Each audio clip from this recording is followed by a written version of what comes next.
Selamat pagi Pak Fatoni. Selamat pagi Bu Yulis.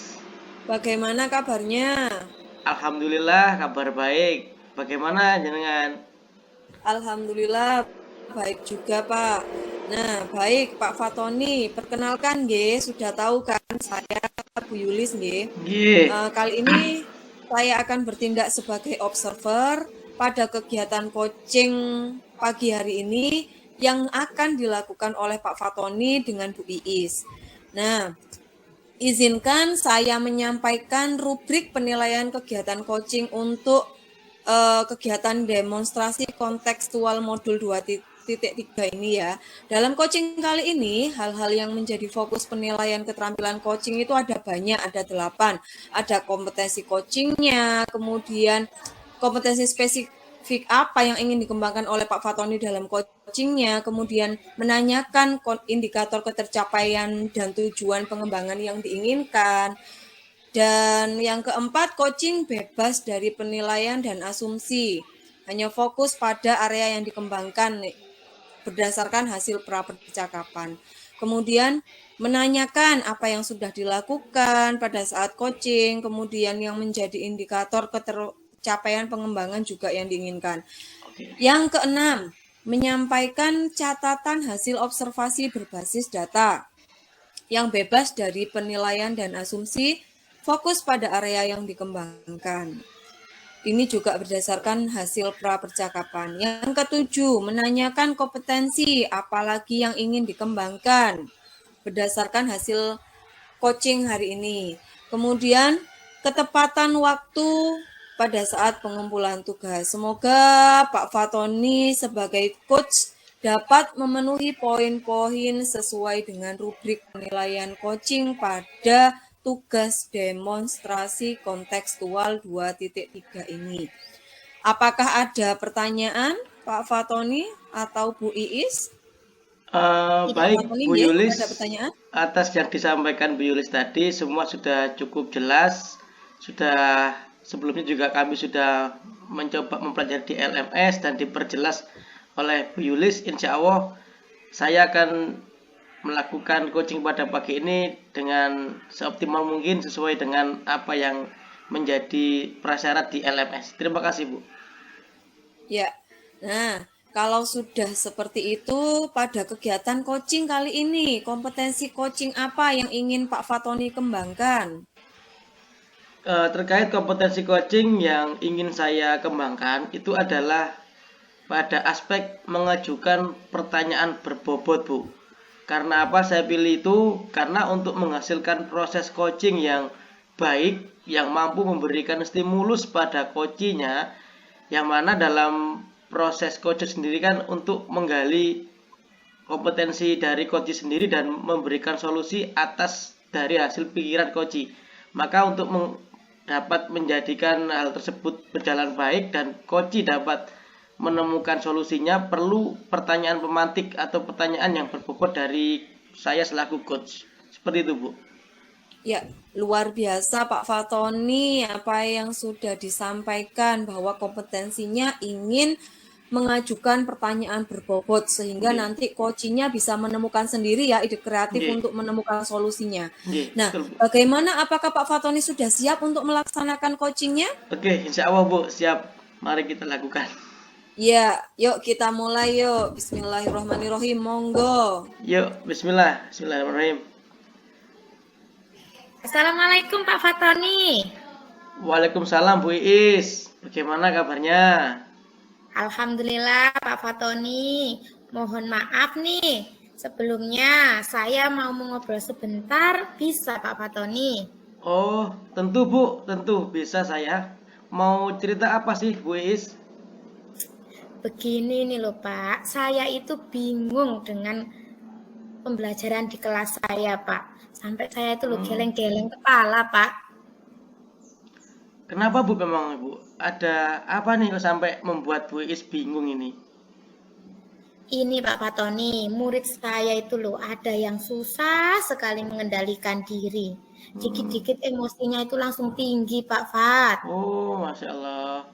Nah, jadi tujuan Bu Iis mengajak saya untuk berbincang ini adalah untuk bagaimana dapat mengubah sikap murid Bu Iis yang sikapnya agak lumayan temperamen Bu ya.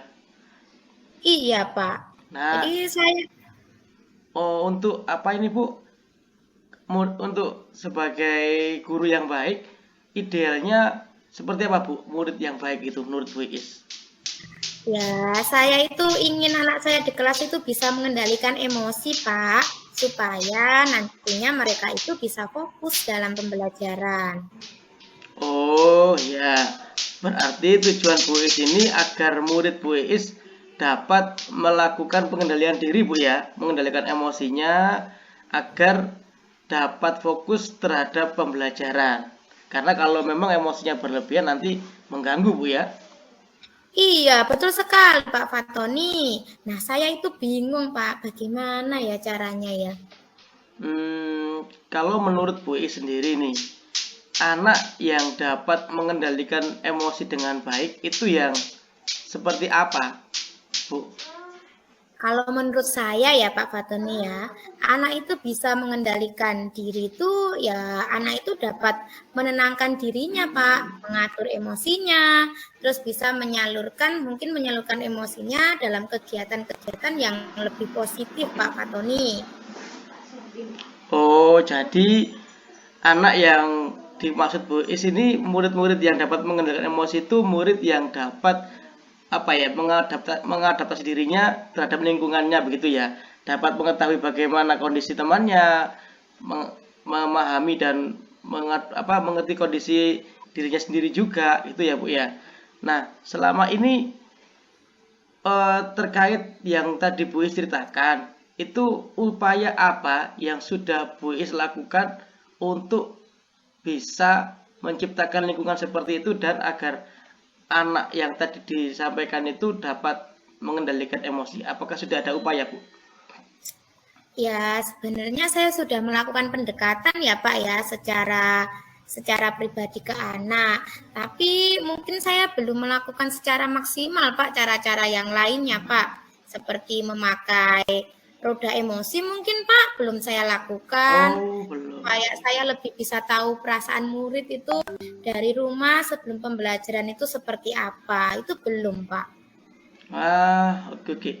Jadi masih ada di angan-angan Bu Is tapi belum dipraktikkan ya yang roda emosi, kemudian bagaimana mengetahui perasaan siswa sebelum pembelajaran itu belum jenengan lakukan. Belum. Nah, bagaimana jika ide-ide Bu Is ini diterapkan? Oh ya bisa Pak. Nanti saya rencanakan deh Pak. Nanti saya juga mungkin pakai teknik meaningful juga supaya anak-anak itu juga lebih tenang ya Pak ya untuk memulai pembelajarannya, mengatur emosinya juga seperti itu ya Pak ya. Pak. Atau bisa juga mungkin ini Pak. Apa Bu? Pembelajaran berdiferensi nanti bisa saya terapkan Pak supaya anak-anak kan kegiatannya banyak, jadi emosinya itu tadi bisa tersalurkan pada kegiatan yang lebih positif Pak. Nah, luar biasa Bu, sudah punya ide-ide kreatif agar emosi dari peserta didik atau siswanya Bu Is dapat terkontrol ya. Terlebih lagi bagaimana menyalurkan energi sehingga lebih positif. Ini sangat penting Bu. Nah, dari yang tadi Bu Is sampaikan itu sudah sangat bagus. Ada bagaimana memberikan roda emosi, kemudian teknik meaningful dan juga melaksanakan atau menerapkan pembelajaran diferensiasi. Nah, selain 3 itu Bu, kira-kira ada lagi tidak hal lain yang dapat membuat kondisi pembelajaran Bu Is terutama siswa yang tadi diceritakan dapat terkontrol? Apalagi Bu kira-kira misalkan apa gitu? Mungkin ini Pak, saya akan mengembangkan pembelajaran KSE Pak. Jadi supaya lebih anak-anak itu bisa lebih fokus lagi Pak. Jadi saya terapkan itu nanti pembelajaran KSE ya Pak ya. Pembelajaran sosial emosional Bu ya. Iya. Untuk mengontrol ya. Iya. Ya, bagus. Nah, ini setelah Bu Is buat perencanaan seperti ini sudah ada beberapa tadi tahapan-tahapan sehingga ke depan siswanya Bu Is dapat mengontrol emosi dengan baik. Nah, sekarang untuk dapat mengimplementasikan pasti Bu Is perlu dukungan kan Bu ya? Iya, Pak. Atau bisa sendiri aja? Aduh, ya enggak, Pak. Saya perlu dukungan, Pak. Nah, kalau perlu dukungan, memang kita kalau sendiri memang hasilnya kadang kurang optimal, maka kita perlu dukungan Iya. teman-teman yang lain. Kira-kira nih, Bu Is butuh dukungan dari siapa saja agar rencana tadi dapat berjalan dengan mulus dengan baik? Ya, tentunya Pak, utamanya dari saya sendiri ya. Semangat saya untuk melaksanakan perencanaan tadi, kemudian dari ibu kepala sekolah saya, serta teman sejawat, dan pastinya orang tua serta siswa yang senantiasa bersama saya di kelas, Pak. Oh ya, jadi perencanaan Bu Is tadi dapat berjalan dan dapat menghasilkan output yang optimal jika memang ada peran semua pihak Bu ya, mulai dari jenengan sendiri selaku gurunya, kemudian dari teman-teman sejawat, mungkin dari guru kelas 1 yang lain atau guru dari kelas yang lain, dan tentunya kepala sekolah juga dan orang tua, sehingga sinerginya berjalan dengan baik dan outputnya juga dapat menghasilkan sesuatu yang optimal. Nah, kalau semua sudah ada planningnya seperti ini Bu, kan tinggal eksekusinya. Kira-kira kapan nih mulai dilaksanakan ini? Kapan ya Pak? Minggu depan seperti itu Pak. Minggu depan ya Bu Is ya? Iya, insya Allah saya terapkan Pak. Oke, nah ini sudah ada tahapan-tahapan semua, perencanaan sudah ada, kemudian waktu eksekusi, waktu pelaksanaan juga sudah Bu Is ini sudah Bu Is tentukan mulai minggu depan Bu ya? Iya. Ya, pas waktu anak masuk ini ya, kan kebetulan hari Iya. ini minggu-minggu ini masih libur awal puasa gitu. Nah, mungkin juga nanti dengan diberi tausiah dikit-dikit Bu, kalau puasa harus tahan emosi gitu Bu ya. Betul Pak. Oke. Nah, Iya. sekarang tinggal bagaimana Bu Is ini komitmen. Nah, komitmen atas apa yang Bu Is sudah rencanakan. Komitmennya apa Bu ini Bu? Ya, tentunya saya harus menyiapkan perencanaan itu, Pak. Perencanaan yang tadi yang sudah disebutkan dari roda emosi, kemudian untuk penerapan KSE, pembelajaran berdiferensiasi, Ya, terus tadi juga ada tentang teknik meaningful itu tadi, Pak. Jadi saya harus membuat perencanaan, Pak, agar semuanya nanti berjalan dengan baik dan lancar. Alhamdulillah. Jadi semua sudah terpampang nyata Bu ya, apa yang akan dilaksanakan nanti, yang outputnya adalah bagaimana siswa yang di kelas Bu Is utamanya yang masih punya masalah dengan emosinya dapat mengendalikan diri. Nah, sekarang gimana Bu perasaannya?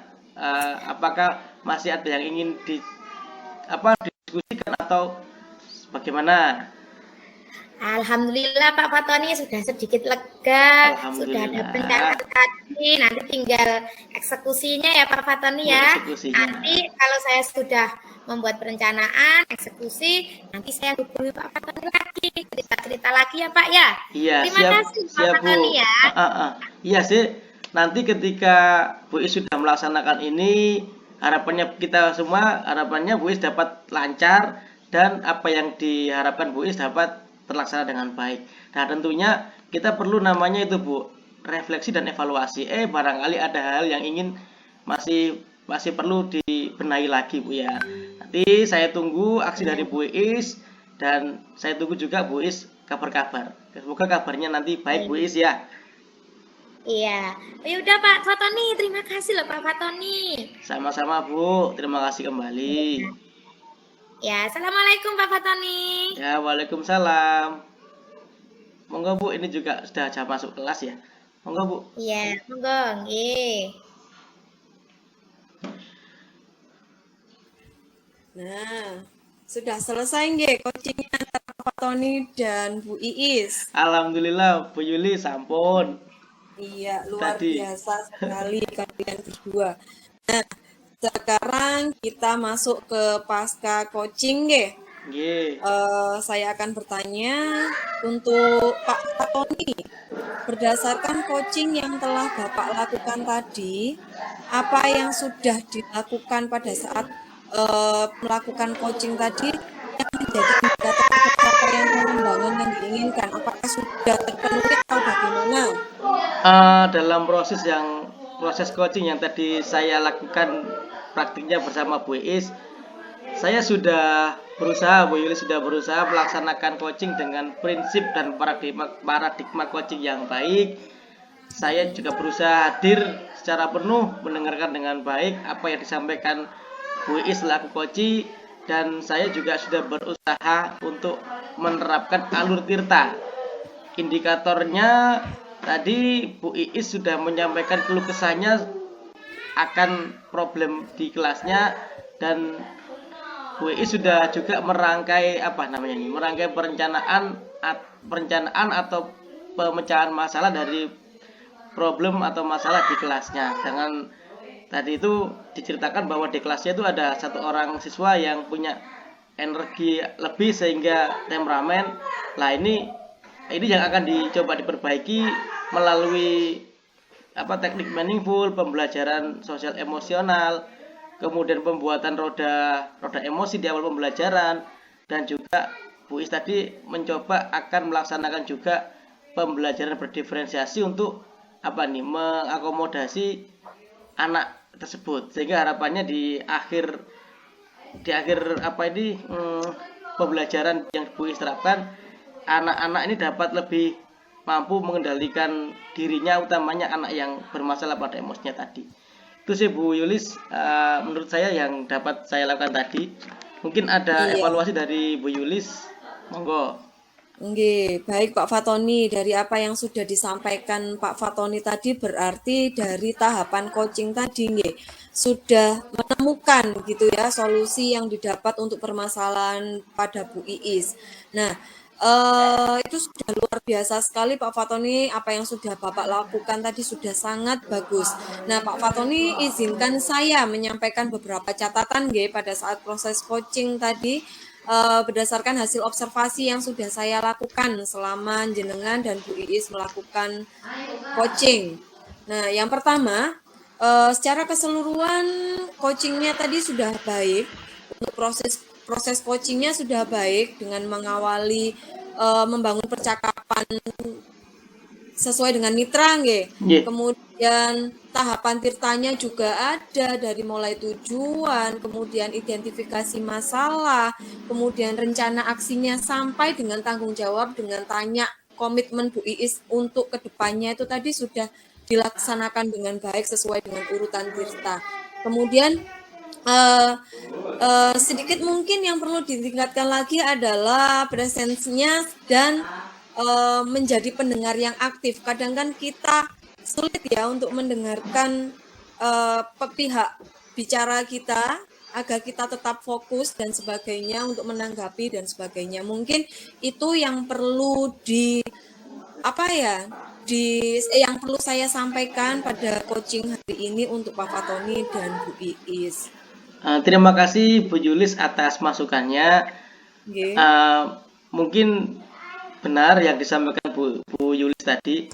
Mungkin ada faktor yang menyebabkan kita agak sedikit terburu Bu Yulis ya, karena kita memang di sini dibatasi waktu, sehingga memang ya ada sedikit yang perlu kita tingkatkan ketika nanti kita melaksanakan coaching secara real ya dengan teman-teman sejawat di sekolah mungkin. Jadi memang perlu kita kehadiran penuh, bagaimana juga mendengarkan dengan aktif agar nyambung ya antara coachnya dengan coachnya itu nyambung. Jadi terima kasih Bu Yulis masukannya, dan ini akan menjadi catatan saya sehingga kedepannya saya akan berusaha menjadi coach yang lebih baik lagi. Terima kasih Bu Yulis. Semangat Pak Fatoni. Nah, untuk selanjutnya kemampuan coaching apa yang ingin Pak Fatoni tingkatkan kembali untuk selanjutnya? Oh ya, seperti evaluasi dari Bu Yulis tadi juga, bagaimana meningkatkan kemampuan mendengar yang aktif, kehadiran penuh juga perlu kita tingkatkan lagi, dan ini bagaimana optimal dalam ini mampu meningkatkan memberikan pertanyaan yang berbobot, karena penting sekali di situ ketika coach tidak mampu atau pertanyaannya kurang mampu mendalami coaching, maka hasil coachnya juga kurang maksimal. Maka perlu lagi berlatih, mungkin sering dengan melihat bagaimana proses coach yang baik di di media-media sosial atau juga perlu baca buku lagi bagaimana kita memberikan pertanyaan pemantik yang berbobot sehingga memberikan memberikan pertanyaan itu pemantik ke coach yang coachnya dapat menggali dari dirinya sendiri atas permasalahan yang dihadapi. Jadi perlu sekali kemampuan mengajukan pertanyaan berbobot Bu Yulis. Kalau saya seperti itu. Perlu saya belajar lagi nanti. Luar biasa sekali Pak Fatoni. Kita memang harus selalu belajar nggih biar bisa memberikan manfaat selain kepada diri kita sendiri juga kepada teman sejawat atau tentunya kepada anak-anak. Nah, proses coaching hari ini sudah selesai Pak Fatoni. Pak Fatoni sudah melakukan dengan baik sebagai coachnya. Bu Iis sudah bisa mencari ide-ide kreatif untuk masalahnya sebagai coaching. Akhirnya coachingnya juga bisa berhasil. Kemudian Tirtanya juga berjalan dengan baik gitu nggih. Nah, untuk hari ini sepertinya sudah bisa ditutup nggih Pak Fatoni nggih. Saya tutup nggih. Nggih, Bu Yulis monggo. Terima kasih atas semuanya. Assalamualaikum warahmatullahi wabarakatuh. Waalaikumsalam warahmatullahi wabarakatuh. Terima kasih Bu Yulis, Bu Iis. Sama-sama, Pak. Mari